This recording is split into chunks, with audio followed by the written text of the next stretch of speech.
بسم الله الرحمن الرحيم أم حسب الذين اجترحوا السيئات أن نجعلهم الذين آمنوا وعملوا الصالحات سواء محياهم ومماتهم ساء ما يحكمون۔ نمبر 25 سورة الجاثیہ، رکوع 2، آیات نمبر 21-22۔ بروز قیامت سزا جزا کے حوالے سے پہلی آیت نمبر 21 میں ایک عقلی استدلال ہے، اور یہ عقلی استدلال ہے روز جزا کے ضروری ہونے پر، جس کا خلاصہ یہ ہے کہ یہ بات ہر شخص کے مشاہدے میں ہے، اور کسی کو بھی اس سے انکار نہیں کہ دنیا میں ہر اچھے برے اعمال کا بدلہ پورا نہیں ملتا، بلکہ عام طور پر کفار، فجار، دولت مند، بدمعاش لوگ عیش و عشرت میں زندگی گزارتے ہیں،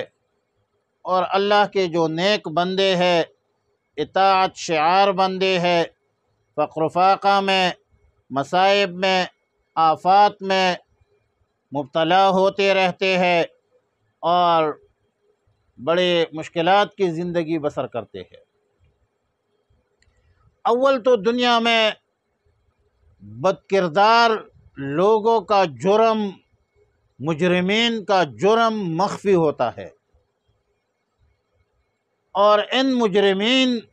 میں سے اکثر و بیشتر کا جرم عیا نہیں ہوتی، اور اگر جرم تشت ازبام ہو جائے، لوگوں کو علم بھی ہو جائے، تو ان مجرمین کے پکڑنے میں دشواری ہوتی ہے،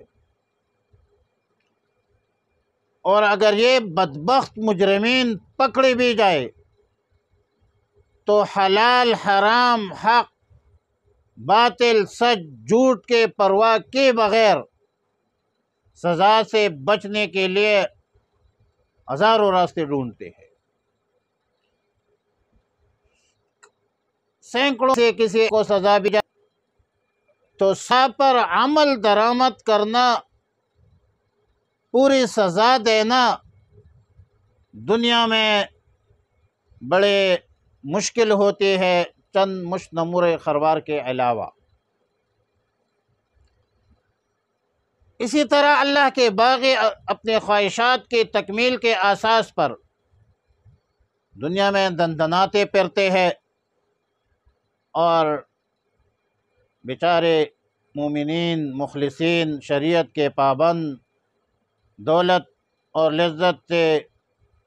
محروم، بلکہ اس کو حرام سمجھ کر چھوڑ دیتے ہیں اس خواہشات کو، اور مصائب سے بچنے کے لیے ہی صرف اور صرف جائز طریقے اختیار کرتے ہیں، اور اسی وجہ سے دنیا کے بڑے بڑے راحتوں سے وہ ہمیشہ محروم رہتے ہیں۔ اور جب یہ معلوم ہو گیا کہ اس دنیا اعمال کی پوری سزا نہیں ملتی، تو اب یہ دوسرا عالم، عالم آخرت ہے، اور عالم آخرت میں دوبارہ زندگی، جزا و سزا کا نفاذ نہ ہو تو پھر دنیا میں کسی چوری کو، ڈاکے کو، زنا کو، قتل کو جرم کہنا حماقت، سفاہت، جہالت کے علاوہ کچھ بھی نہیں ہے۔ یہ تو جہالت ہے۔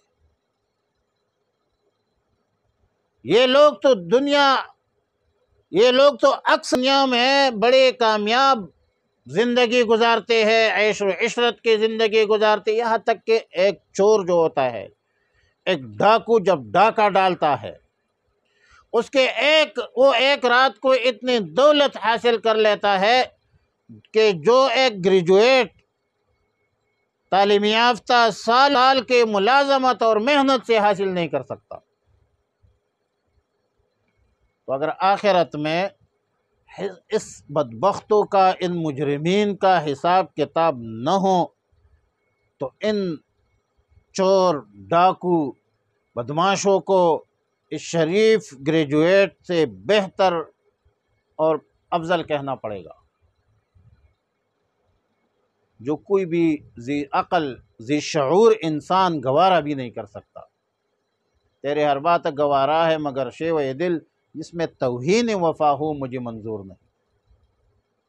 رہا یہ کہنا کہ ان لوگوں پر دنیا میں سخت سزائے حکومت مقرر کرتے ہیں، ریاست سزائے دیتے ہیں، مگر آج کل تجربہ بتلا رہا ہے کہ مجرم صرف وہ پکڑا جاتا ہے جو بے وقوف ہو۔ ہوشیار سمجھدار مجرم کے لیے سزا کے لیے 100 کو لے رہتے ہیں۔ سفارش ہے،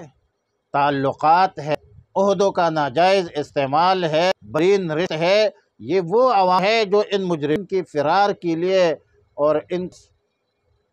واشنگ مشین سے دھلے ہوئے لوگ ثابت کرنے کے لیے کافی ہوتے ہیں۔ خلاصہ کلام یہ ہے کہ یا تو تسلیم کر لیے دنیا میں کوئی برائی نیکی بدی کوئی چیز نہیں ہے، نیکی بدی کا تصور کرو اور اپنا مطلب جس طرح حاصل ہو وہ بس عین ثواب ہے، مگر اس کا دنیا میں کوئی قائل نہیں ہے۔ خیر خیر ہے، شر شر ہے، بد ہے، نیک ہے۔ بدعمل اور نیک عمل دونوں برابر نہیں ہو سکتے،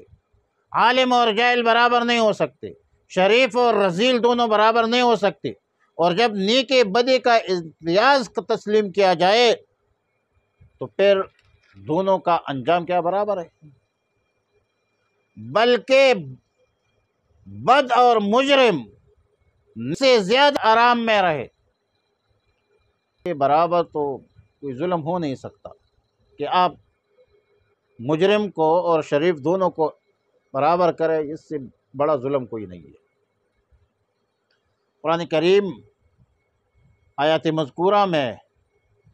یہی فرمایا کہ تم یہ چاہتے ہو کہ مجرم اور غیر مجرم دونوں کو دنیا اور آخرت میں برابر کر دیا جائے،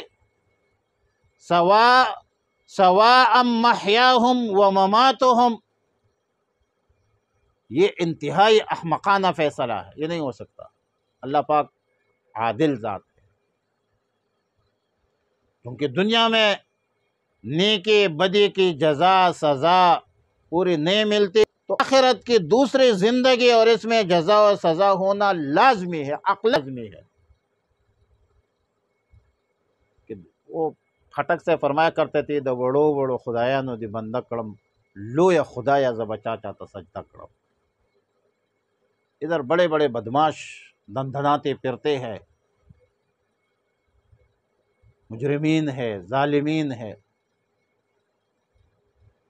دنیا میں تو اس پر کسی کی بس نہیں چلتی۔ اسی لیے تو ابھی سے سوچ لو وگرنہ روز محشر میں میرے سوال کا تم سے جواب ہو کہ نہیں۔ اور پھر دوسری آیت میں اسی مضمون کی تکمیل ہے، فرمایا کہ وَلِتُجْزَىٰ كُلُّ نَفْسٍ مَا كَسَبَتْ وَهُمْ لا يُظْلَمُونَ۔ یعنی ظلم، جبر، بربریت، استبداد، استحصال مٹانے اور انصاف قائم کرنے کے لیے روز جزا کا ہونا ضروری ہے، میزان عدل کا ہونا ضروری ہے۔ رہا یہ شبہ کہ دنیا میں ہی ہر عمل کا بدلہ اچھا یا برا کیوں نہیں دیا جاتا، نمٹا دیا گیا،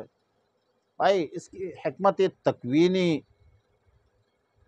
یہ اس حکمت تکوینی کے خلاف ہے کہ اس عالم کو، دنیا کو اللہ تعالیٰ نے دار العمل بنایا ہے، دار الامتحان بنایا ہے، آخرت کے لیے کھیتی باڑی ہے، دار الجزا نہیں ہے۔